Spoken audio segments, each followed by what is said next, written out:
Hey everyone, welcome to another episode of Rise with Raluca. I am recording this episode at our new house. So I thought I was going to record one more at the old house, but just how it worked with timing.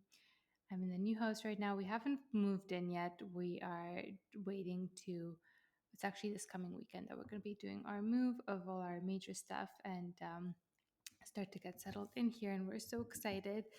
So, before we start today's episode, which is all about the first trimester and how I experienced that, just a little update on what's going on here. We bought a house. It all happened very fast, very quickly.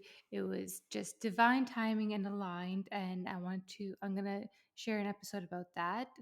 Definitely feel like baby had a lot to do with this and with this manifestation. And I'm going to talk about how we manifested the house and how it came together and the story behind that. But right now, we're in this transition period, and it's been a busy time, but it's really good. But also on that note, as I'm doing relaunching the podcast right now, we're doing the episodes again this time around for a little while. Now, I'm not going to do any editing, so it's more conversational. It's whatever comes through, because there's just not the resources right now to go full into the editing and um, do it in that way. So we're just gonna be relaxed about it. We are going to um, just maybe I won't even do the intro or outro. We're just going to have conversations for now and just experience the podcast as it is. So today I wanted to share, continuing on with like the conscious conception.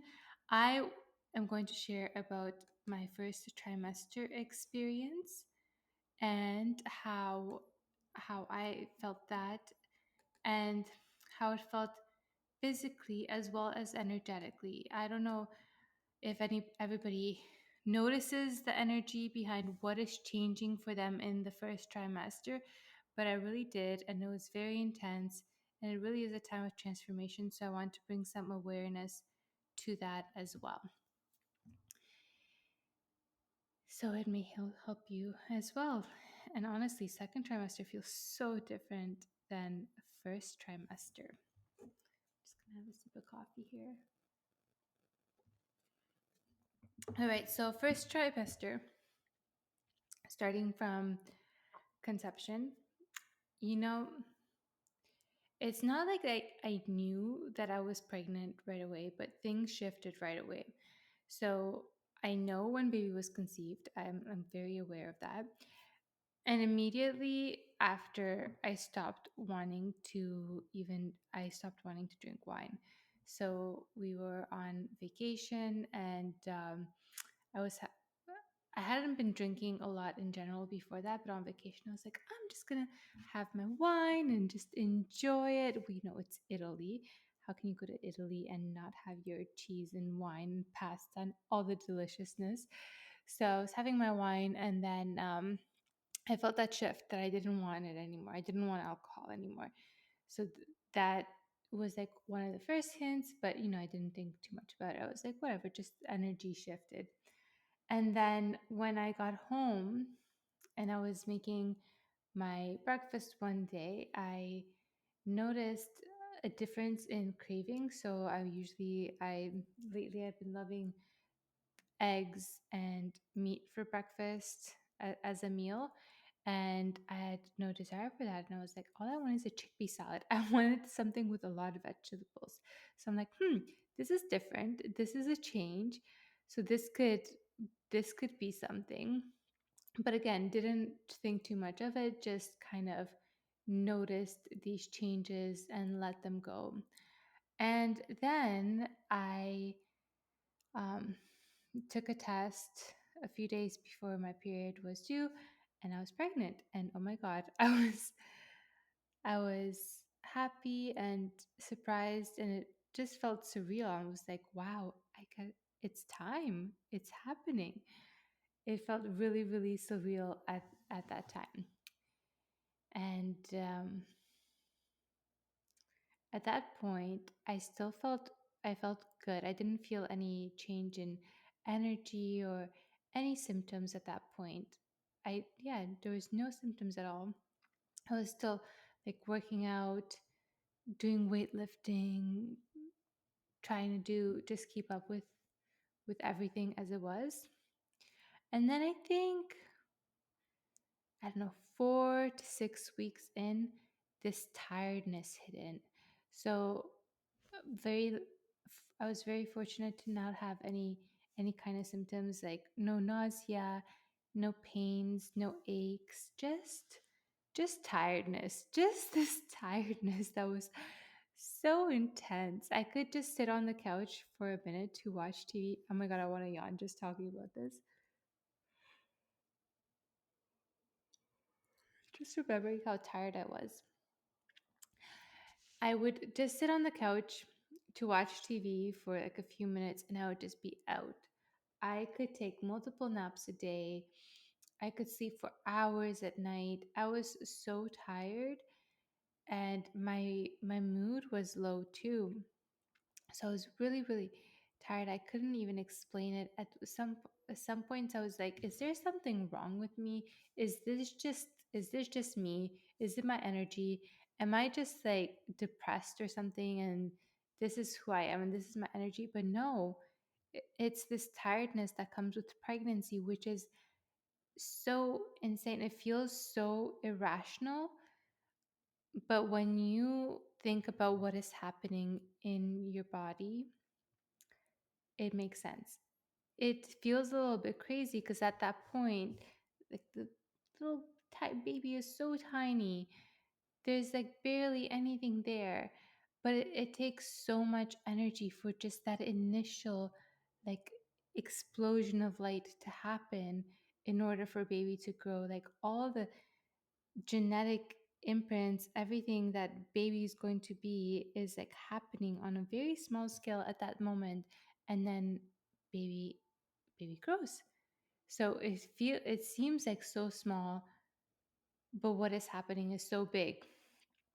Not to mention, all the hormonal shifts that are happening within the body and all the energetic shifts as well.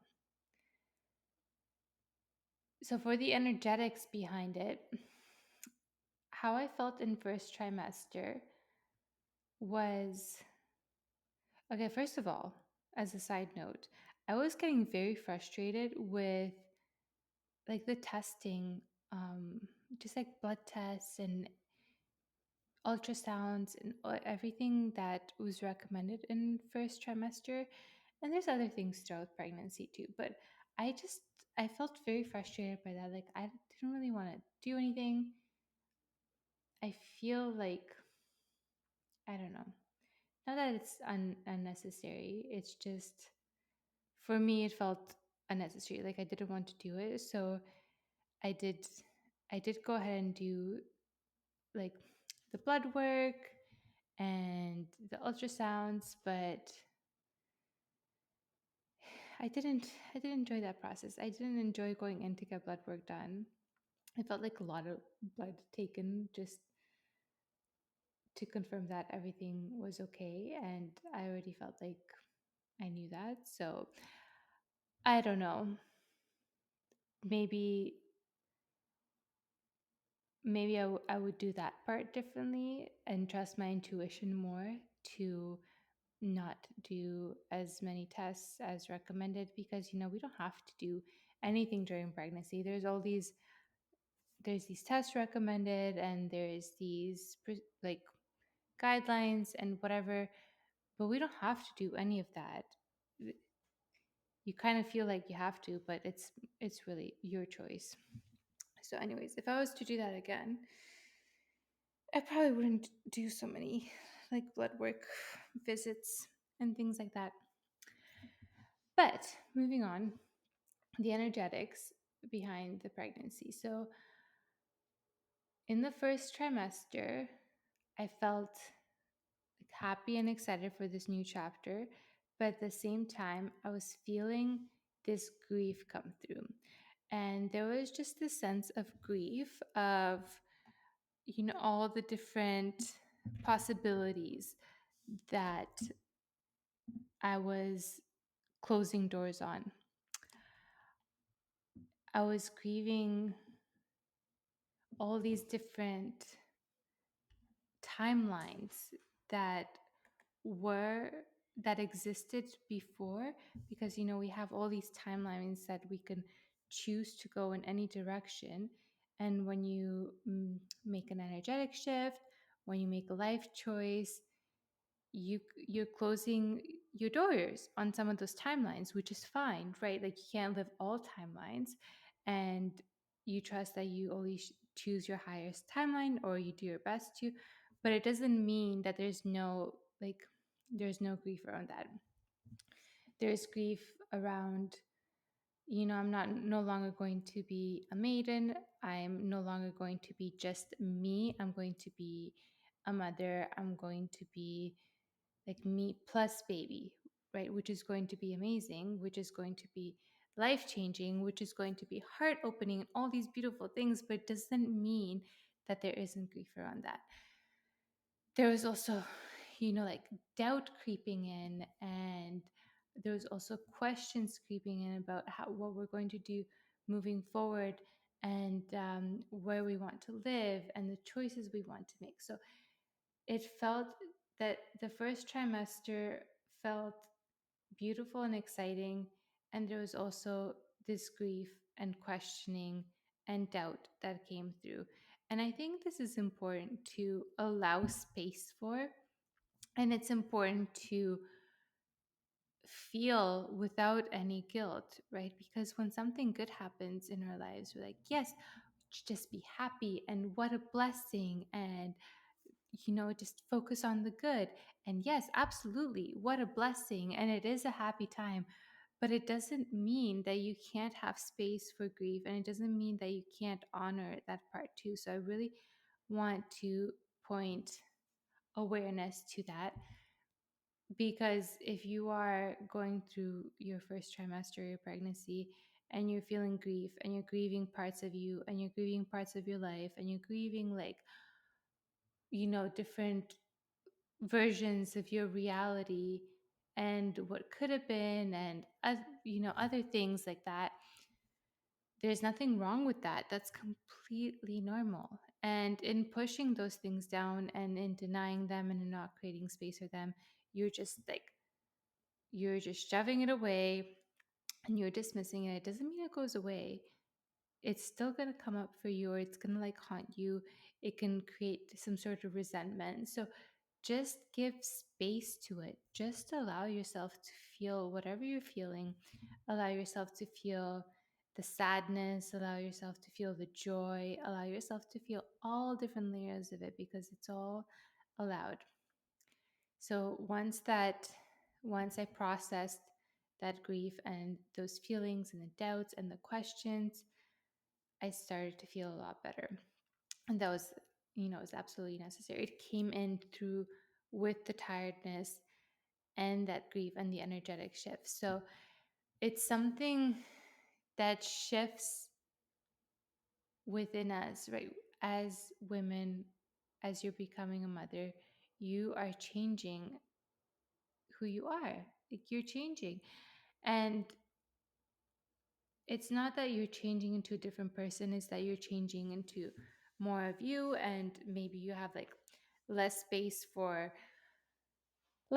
and less tolerance for things that aren't priorities, and things that aren't important, and things that aren't aligned. So that is a transformation. It's something that's changing you, and change is hard, and change brings discomfort, and discomfort brings grief, right? And but then it also brings so much joy and pride and expansion, and those get to all coexist together. It's not just one thing or another. It's like, what is that movie with the emotions, Inside Out? Right? So when you can't think of life as this is joy and joy is just like we're just happy right now, or we're just purely angry right now, or we're just sad right now. It's so much more complex than that. It's right. It's complex emotions. It's a complex story, and we can hold the happiness and sadness at the same time, and create space for the sadness. Because the more we feel those emotions, the more we feel that grief, the sadness, the doubt, whatever it is, the more you can feel happiness as well. But if you are pushing down your sadness, if you're pushing down the doubt, if you are denying those parts of yourself, if you're just pretending that they're not even there, then you're also actually denying your happiness. You're also denying your joy. You're also denying feeling love with an open heart. You're denying the good parts as well, because you don't get to pick and choose what you feel on the spectrum. You don't get to just pick happy without the sad, because if you're not feeling the sad, you're not going to completely feel the happiness either. You're not going to fully feel that and fully allow that. So pep talk for you: feel your feelings, they're all allowed. There's nothing wrong with it.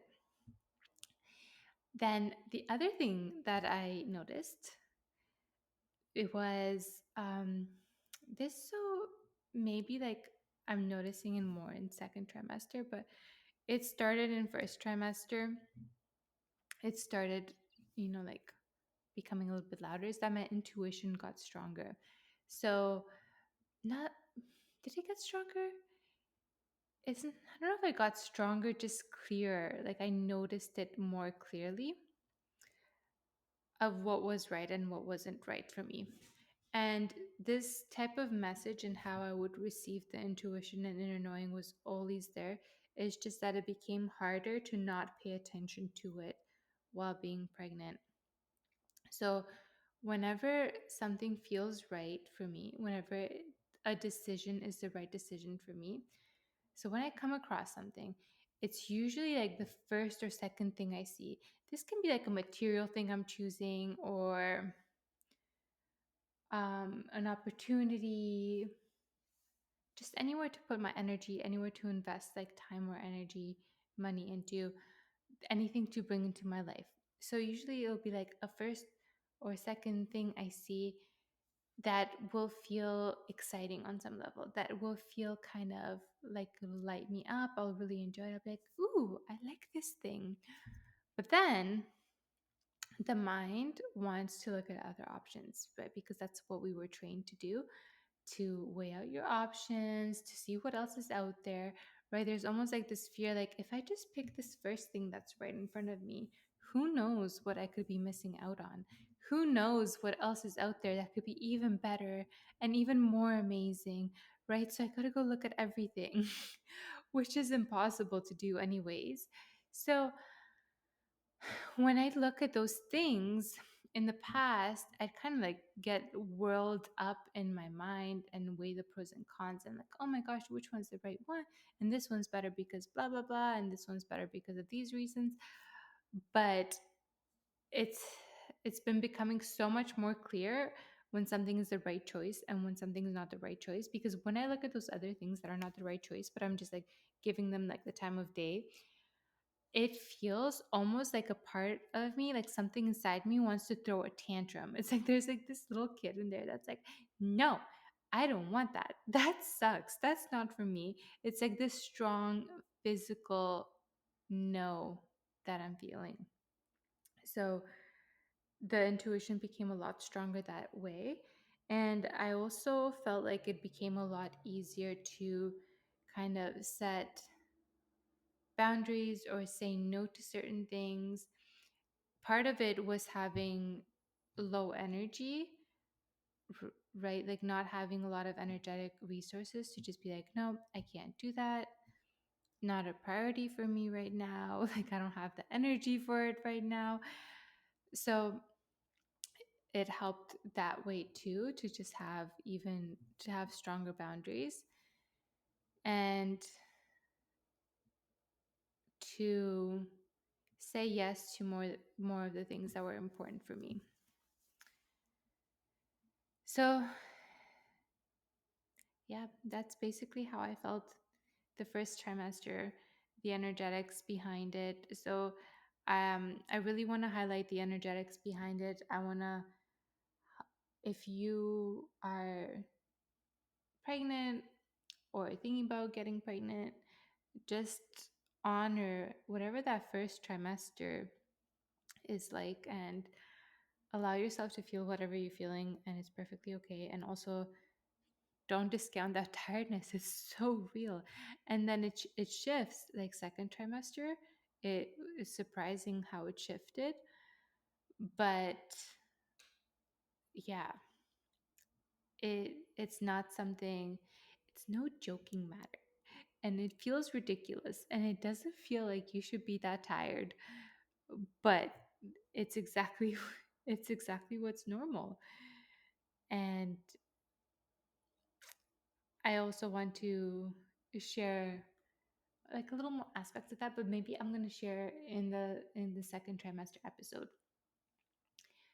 because I want to like tie it in with the energy of the baby as well. But next episode, I will be talking about the second trimester, and then about the house move. And then I just want to share, as these are all fresh in my mind right now, but then I have so many things I want to talk to you guys about, episodes to plan. I want to talk about freedom, feeling free in our lives, and what freedom means to us. I want to talk about the relationships and the relationship dynamics and the relationship triggers and what they're really showing us and how to work through them. So, and so much more. So stay tuned.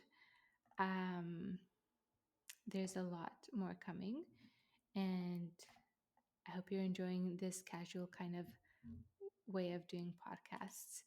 So I will talk to you soon.